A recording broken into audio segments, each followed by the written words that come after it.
Est-ce que vous seriez prêt à mourir pour ne pas avoir à mourir? Ouh, elle est technique celle-là.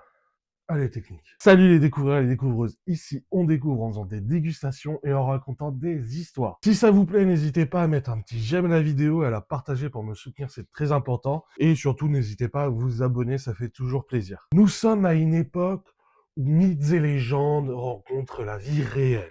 Dans le département des Deux-Sèvres, non loin de Niort, les marais dominent les terres. Dans ces marais vit une créature, mi-serpent, mi-dragon ailé, qui fait vivre un enfer à toute la population en attaquant des enfants, des femmes et des voyageurs étourdis. Par chance, non loin de là, vit Jacques Alonneau, un petit soldat déserteur condamné à mort qui, refusant de mourir, décide d'attaquer le dragon.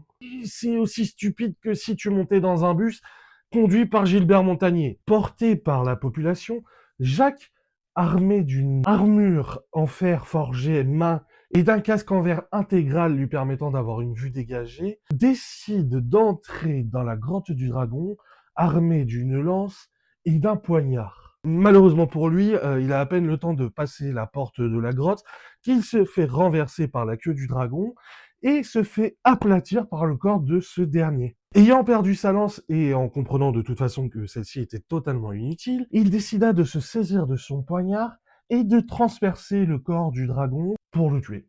Le dragon, pris de douleur, libéra le corps de Jacques, qui se leva et, tout fier d'avoir battu le dragon, décida d'enlever son casque pour faire le beau gosse. Manque de bol pour lui, le dragon avait encore assez de force pour lui sauter dessus et le mordre à la tête, et ainsi l'empoisonner de son venin de serpent. Parce que oui, c'est un serpent dragon.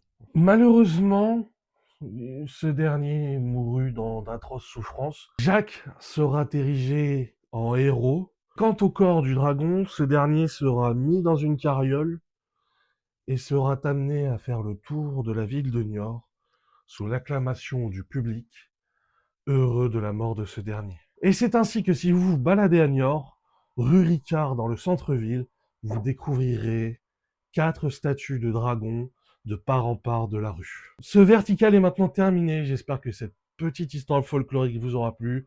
Si vous avez d'autres histoires folkloriques de d'autres villes, n'hésitez pas à me les partager en commentaire. Abonnez-vous, mettez un petit j'aime et partagez la vidéo pour me soutenir, c'est très important. Moi, je vous dis à très vite pour une prochaine vidéo.